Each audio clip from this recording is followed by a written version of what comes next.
Il y a des personnes qui, à première vue, semblent complètement inoffensives. Des personnes qui se présentent avec une attitude amicale, affectueuse et même charmante. Au début, elles montrent de l'empathie, s'intéressent à tes histoires et semblent être le type de compagnie que tout le monde aimerait avoir près de soi. Cependant, au fur et à mesure que le temps passe et que tu passes plus de temps avec elles, une transformation subtile commence à se développer. Souvent, elle est tellement subtile qu'elle est presque imperceptible. L'apparence amicale commence à se dissiper et une nouvelle énergie, plus lourde et déconcertante, commence à émerger. C'est comme si la véritable essence de cette personne sortait enfin à la surface et sans que tu t'en rendes compte, tu te retrouves pris dans une toile d'araignée émotionnelle où cette personne commence à te manipuler, à drainer ton énergie vitale, à interférer avec ton équilibre émotionnel et, le pire, à te faire douter de ta propre perception. Dans les cas extrêmes, si tu n'es pas vigilant et préparé, tu peux finir plongé dans la confusion et la souffrance. Cela demande de la force, de la clarté et beaucoup de conscience pour échapper à cette situation.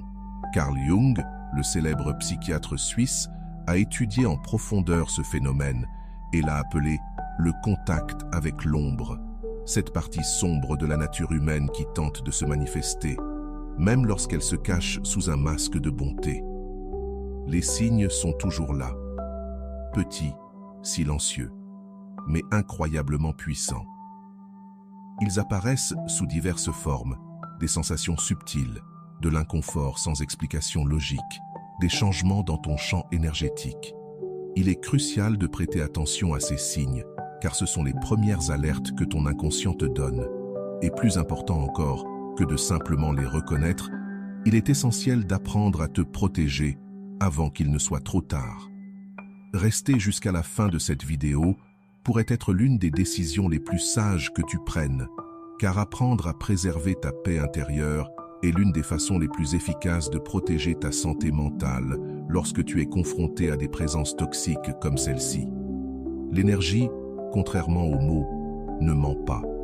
Lorsque quelqu'un te donne une sensation étrange ou inquiétante, même si cette personne sourit ou parle poliment, fais confiance à cette perception. D'ailleurs, dis-moi dans les commentaires, as-tu déjà vécu quelque chose de similaire?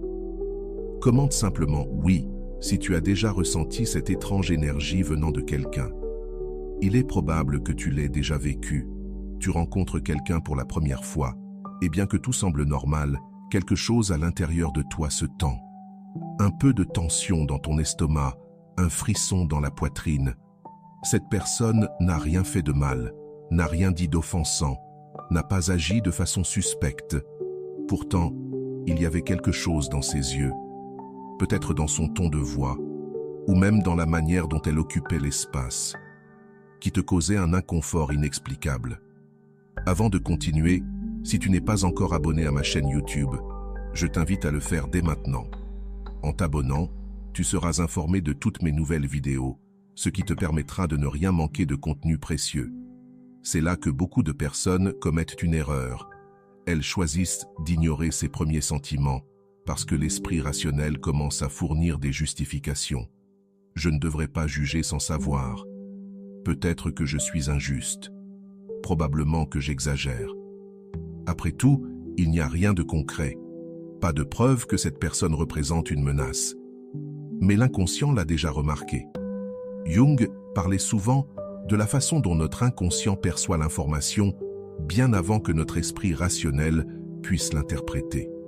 Il l'appelait l'inconscient collectif, un vaste système de connaissances héritées, transmis à travers les générations qui nous permet de détecter le danger avant même de pouvoir l'expliquer logiquement. En d'autres termes, ton intuition n'est pas de la magie ni de la paranoïa.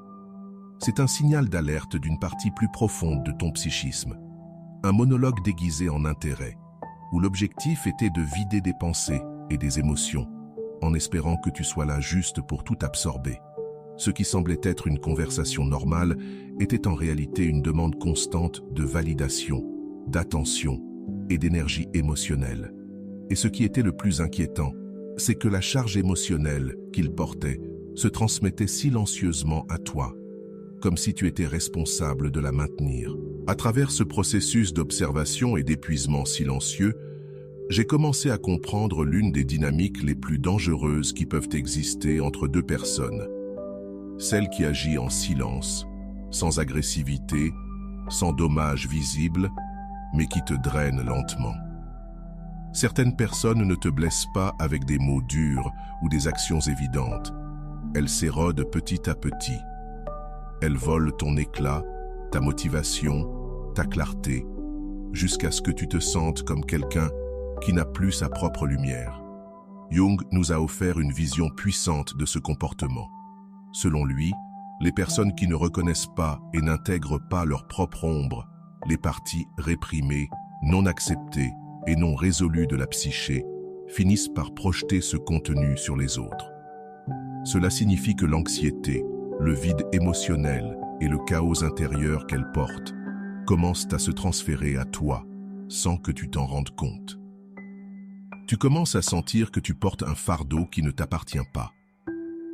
Il existe des signes spécifiques qui peuvent t'aider à identifier quand quelqu'un est en train de te drainer ton énergie vitale. Le premier est la constante centralisation des conversations. Chaque fois que tu parles avec cette personne, le sujet revient toujours à ses problèmes. Peu importe comment la conversation commence, elle finit toujours par des plaintes, des frustrations ou des conflits personnels.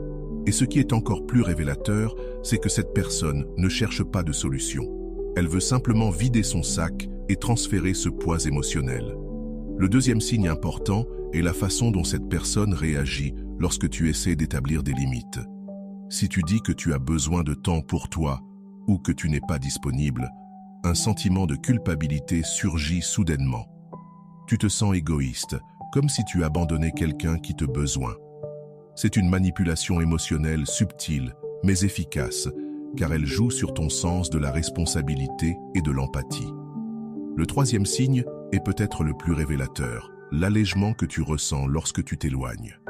Lorsque quelqu'un est vraiment important pour ta vie, son absence génère de la nostalgie. Mais lorsqu'une personne est toxique, la distance génère de l'allègement. Si après t'être éloigné de quelqu'un, tu te sens plus léger, plus clair d'esprit, et que ton énergie revient, c'est un signe puissant que cette personne te drainait. Ce processus, dans la plupart des cas, ne vient pas de malveillance consciente. Beaucoup de personnes qui drainent les autres n'ont aucune idée de ce qu'elles font. Ce qui se passe, c'est qu'elles n'ont jamais appris à affronter leur propre vide. Elles n'ont jamais traité leurs propres ombres. Et ne sachant pas comment accéder à une source de lumière intérieure, elles cherchent cette lumière chez les autres. Elles l'absorbent, se nourrissent de ta vitalité émotionnelle, car elles ne savent pas comment générer la leur. Mais il est crucial de comprendre une chose. Tu n'es pas responsable de guérir qui que ce soit. Ce n'est pas ta mission de sauver les gens de la douleur qu'ils refusent d'affronter. Si quelqu'un te draine l'énergie, même si c'est quelqu'un de proche, tu as tous les droits de protéger ta santé émotionnelle et de t'éloigner. Ne pas le faire peut te mener à un état d'épuisement chronique où tu perds contact avec tes limites, tes besoins et même ton sens de toi-même. Et cela n'est que la porte d'entrée vers un schéma encore plus dangereux. Il y a une couche encore plus profonde et destructrice dans ces relations lorsque la personne ne se contente pas de drainer ton énergie, mais commence à te faire douter de ta propre perception. C'est ce que l'on appelle la manipulation silencieuse, une forme de contrôle qui ne se manifeste pas par une agression directe, mais par de petites actions et paroles qui érodent lentement ta confiance intérieure. Ce type de manipulation est dangereux car il ne ressemble pas à une attaque. Au contraire, il se présente sous forme de préoccupation, de gentillesse ou d'amour caché dans des détails. Un ton de voix calme, des paroles apparemment innocentes, des gestes subtils, des phrases comme « tu exagères », comme toujours « ça n'est jamais arrivé », tu t'imagines des choses, tu m'as mal interprété. Et petit à petit, tu commences à douter de ta mémoire, de tes émotions, de ta propre perspective. Le gaslighting est une stratégie qui déstabilise émotionnellement une personne, la poussant à remettre en question sa réalité. Jung disait que tout ce que nous n'acceptons pas en nous-mêmes, nous le projetons sur les autres. C'est exactement ce que font ces personnes. Elles ne peuvent pas affronter leurs propres défauts, alors elles manipulent la réalité d'autrui pour garder le contrôle. Une des conséquences les plus graves du gaslighting est que, avec le temps, la victime perd le contact avec sa vérité. Tu commences à croire que tu as toujours tort, que ta manière de voir les choses est erronée, que tu as besoin de l'approbation des autres avant de faire confiance à tes propres sentiments ou décisions. Et cela crée une dépendance émotionnelle. Plus tu as besoin de validation extérieure, plus il sera facile pour quelqu'un de te manipuler. Il existe des signes clairs montrant qu'une personne manipule ta perception. L'un d'eux est le changement constant dans la narration. Ce qu'ils ont dit hier, ils le nient aujourd'hui. Ce qui s'est passé la semaine dernière est maintenant rejeté comme étant le fruit de ton imagination. Et lorsque tu essaies de signaler ces contradictions, ils retournent la situation et t'accusent d'être confus, oublieux ou d'avoir mal interprété les choses. Un autre signe est l'invalidation constante de tes émotions. Lorsque tu exprimes ce que tu ressens, ils t'étiquettent immédiatement comme dramatique, sensible ou instable. Tu deviens le problème dans leur version de l'histoire. Le troisième signe est l'isolement. Peu à peu, ces personnes commencent à te distancer des autres en disant que personne d'autre ne te comprend comme elles, qu'elles sont les seules à vraiment saisir la situation. Ainsi, tu te déconnectes des systèmes de soutien, devenant de plus en plus dépendant de leur version distordue de la réalité. Enfin, un signe dévastateur. Après avoir parlé avec cette personne, tu te sens plus confus que jamais. Au lieu de clarté, tu restes avec le doute, te demandant si ce que tu as vécu était réel ou imaginaire. Tu commences à te demander si tu deviens fou ou si tu es toujours celui qui a tort. Une personne proche, émotionnellement disponible et empathique, pourrait être étiquetée comme égoïste simplement pour avoir mis en place des limites saines. Elle pourrait être qualifiée de froide ou insensible, alors qu'en réalité, c'était l'autre personne qui ne pouvait pas gérer ses émotions. Tu pourrais te retrouver à accepter la culpabilité pour des choses qui ne sont pas de ta responsabilité, simplement parce que quelqu'un refuse de prendre ses propres actions en charge. Lorsque quelqu'un évite d'affronter ses défauts intérieurs, il a besoin d'un contenant externe. Et ce contenant est souvent toi. Permets-moi de partager une expérience qui m'a profondément marqué. J'ai rencontré quelqu'un qui semblait toujours être en conflit avec le monde. Il y avait toujours une nouvelle plainte, une nouvelle trahison, un nouvel ennemi. Selon lui, les gens étaient égoïstes, faux et manipulateurs. Mais avec le temps, j'ai remarqué quelque chose de curieux. Il se comportait exactement de la même manière que ceux qu'il critiquait.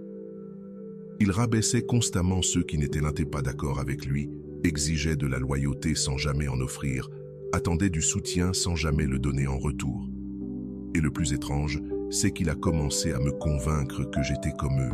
Il disait que je ne me souciais pas assez de lui, que j'étais froid, que je devenais l'une de ces horribles personnes qu'il détestait.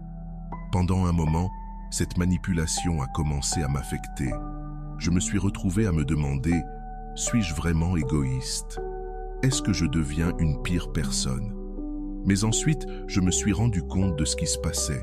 Il ne voulait pas affronter son ombre, alors il avait besoin de la projeter quelque part. Et ce quelque part, c'était moi. Lorsque je me suis enfin refusé à porter une culpabilité qui n'était pas la mienne, il s'est éloigné. Et il n'a pas fallu longtemps avant qu'il trouve quelqu'un d'autre sur qui projeter. Il existe des moyens pratiques pour identifier quand quelqu'un projette son ombre sur toi. Un indicateur évident est de noter comment tu te sens après avoir été près de cette personne. Si tu quittes l'interaction en te sentant confus, émotionnellement lourd, avec une gêne qui n'était pas là avant, demande-toi, est-ce que cela m'appartient vraiment ou est-ce que je porte quelque chose qui n'est pas à moi? Les personnes qui projettent constamment ne prennent jamais la responsabilité de leurs actions. Elles jouent toujours le rôle de victime dans toutes les histoires, pointent du doigt vers l'extérieur et te font sentir comme si tu étais responsable de tout ce qui va mal. La meilleure façon de te protéger est de développer la capacité à discerner ce qui t'appartient et ce qui ne t'appartient pas. Lorsque quelqu'un t'accuse, fais une pause et réfléchis honnêtement. Y a-t-il une part de vérité dans cela? Si oui, reconnais-la et évolue. Mais si ce n'est pas le cas, Ne porte pas ce poids. Fixe des limites fermes. Si tu remarques que quelqu'un essaie constamment de te faire porter le poids de ses problèmes non résolus, éloigne-toi. Ce n'est pas ton travail d'être un miroir pour la douleur que quelqu'un refuse d'affronter. Il y a quelque chose de plus profond encore. Certaines personnes ne se contentent pas de projeter leurs problèmes sur toi. Elles ne peuvent tout simplement pas supporter de te voir briller. Ces individus restent proches, semblent apprécier ta présence, partagent de l'affection et de la camaraderie, mais en secret, ils ressentent de l'inconfort face à ta croissance. Ils ne le diront jamais à haute voix, ne t'attaquent pas directement, mais chaque fois que tu réussis, que tu évolues, leur énergie change. Au début, c'est difficile à remarquer, tout semble normal. Mais tu te rends vite compte que les célébrations s'estompent, que les compliments deviennent rares. Lorsque tu partages tes réalisations, leurs réponses sont plates, peu enthousiastes. Parfois, ils tentent de minimiser ce que tu as accompli en disant que ce n'est pas grand-chose, ou que beaucoup d'autres l'ont déjà fait. Si tu prêtes attention, tu remarqueras que ces réactions ne sont pas isolées, elles suivent un schéma. Carl Jung a dit un jour que l'envie n'est rien d'autre que l'ombre d'une personne qui n'a pas été intégrée. Lorsque quelqu'un n'a pas travaillé sur ses sentiments de frustration, d'insuffisance ou de comparaison, il ne peut supporter de voir chez les autres ce qu'il n'a pas pu accomplir lui-même. Et la partie la plus dangereuse de cela, c'est que ces personnes ne sont pas distantes, elles ne sont pas des ennemis évidents. Ce sont des amis proches, de la famille, des personnes autour de toi qui sourient et te disent des mots gentils, mais à l'intérieur, elles se sentent agitées par ton succès. J'ai vécu cela personnellement avec un ami proche, qui pendant longtemps a montré du soutien et de la camaraderie. Mais au fur et à mesure que je commençais à prendre de l'espace, à grandir personnellement et professionnellement, son attitude a commencé à changer. Chaque fois que je partageais une nouvelle réussite, ses réponses étaient pleines de doutes. Au début, je pensais qu'ils essayaient simplement d'être réalistes, mais avec le temps, j'ai remarqué un schéma. Ce n'était pas de la préoccupation, mais un malaise déguisé en conseil. Le plus curieux, c'est qu'ils n'avaient aucun problème à célébrer les succès d'autres personnes. Ils applaudissaient leurs collègues, félicitèrent des connaissances, mais lorsque c'était mon tour, leur enthousiasme disparaissait. C'est là que je me suis rendu compte qu'ils ne pouvaient pas supporter ma lumière. Cela arrive plus souvent que nous ne le réalisons. L'envie ne se manifeste pas toujours par une hostilité ouverte. Souvent, elle se cache sous la forme de l'amitié, de l'affection, de la proximité. Et c'est ce qui la rend si dangereuse. Parce que tu fais confiance, et quand tu fais confiance, tu t'ouvres. Alors, comment savoir quand quelqu'un est silencieusement jaloux de ta croissance? La réponse réside dans les petites réactions.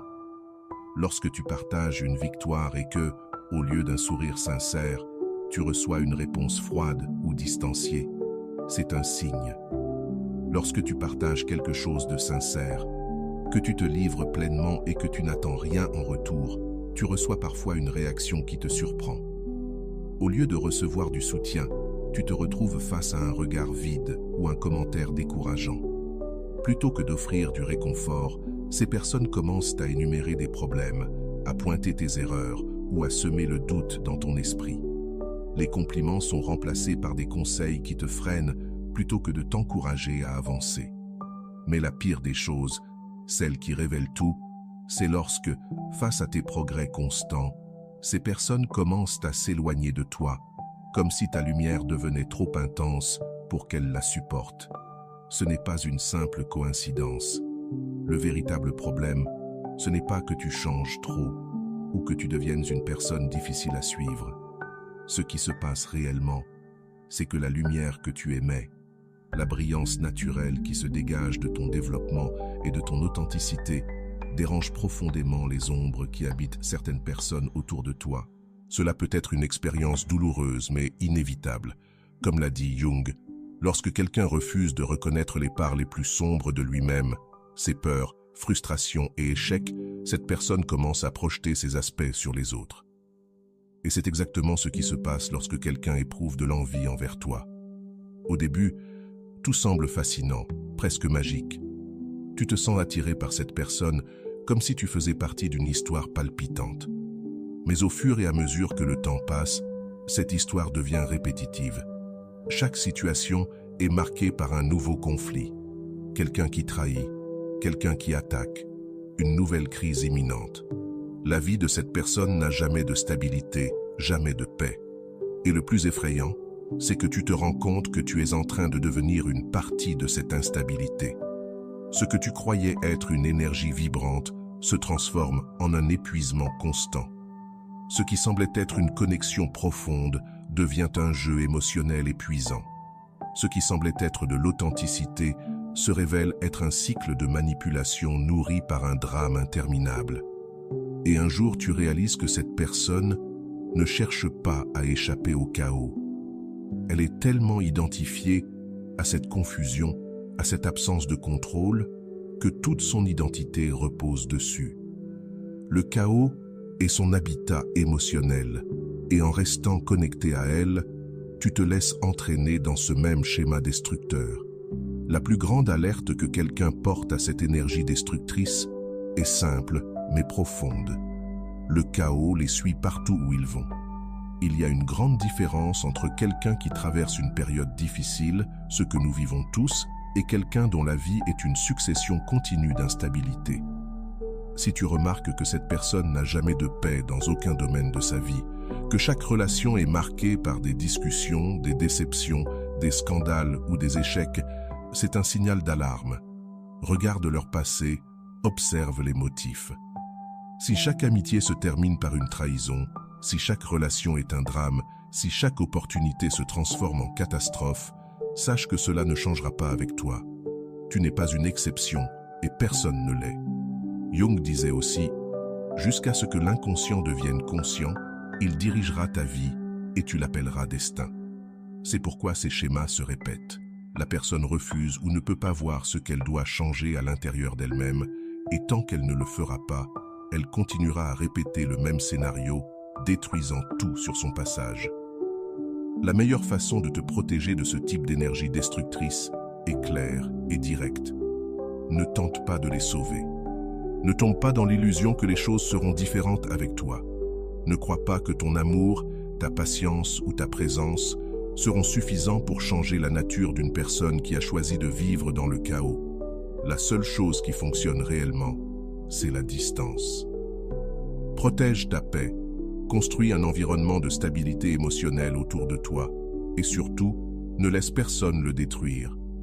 Car si quelqu'un apporte du désordre dans toutes les facettes de sa vie, il est seulement question de temps avant que ce même désordre ne commence à envahir la tienne aussi. Il est essentiel de comprendre que toutes les personnes qui croisent ton chemin dans la vie ne viendront pas avec des intentions claires ou des comportements évidents. Certaines ne montreront jamais d'agression directe ou d'offense visible. Au contraire, elles arriveront souriantes, ouvertes, même préoccupées. Pourtant, sans le vouloir, elles peuvent avoir un impact profond sur toi et pas toujours un impact positif. Certaines absorbent lentement ton énergie vitale comme des éponges émotionnelles. Tu ne t'en rendras pas compte immédiatement, mais tu commenceras à te sentir fatigué, éteint, moins motivé pour suivre ton propre chemin. D'autres agiront de manière plus subtile et stratégique. Elles manipulent avec douceur, avec des mots soigneusement choisis, avec des gestes qui semblent inoffensifs, jusqu'à ce qu'un jour, tu réalises que tu commences à douter de toi-même. Tu ne peux plus faire confiance à tes sentiments, à tes décisions, ni à ta propre perception. Et ce ne s'est pas fait du jour au lendemain. C'était une déconstruction lente, commencée par de petites suggestions, des petites corrections, des distorsions légères de la réalité. Ces messages arrivent souvent avant que ton esprit ne puisse les analyser logiquement. Si tu prends le temps d'identifier ces signaux, si tu commences à prendre au sérieux la façon dont certaines personnes te font sentir, tu pourras te protéger avant qu'il ne soit trop tard. Tu établiras des limites avant de perdre ta clarté. Tu préserveras ton énergie avant qu'elle ne soit drainée. Et surtout, tu éviteras de te laisser entraîner dans une souffrance émotionnelle qui n'était jamais la tienne à l'origine. Protéger ta paix intérieure n'est pas de l'égoïsme. Dire non, s'éloigner, choisir qui reste dans ta vie, ce n'est pas de la froideur, c'est de l'intelligence émotionnelle, du respect de soi-même. Faire confiance à ton intuition, ce n'est pas être dramatique. C'est un instinct de survie. Tu as le droit, et plus encore, la responsabilité de protéger ce qui te garde fort, centré et entier. Parce que si tu ne protèges pas ta paix, tôt ou tard, elle t'échappera. Maintenant, dis-moi, es-tu prêt à protéger ta paix, à t'immuniser contre les énergies qui te drainent et éteignent ta lumière? Si tu es arrivé jusqu'ici, commente « Je protégerai ma précieuse paix ». Je veux savoir que tu as été là, avec moi, jusqu'à la fin, en réfléchissant à tout cela avec une pensée ouverte et un cœur attentif.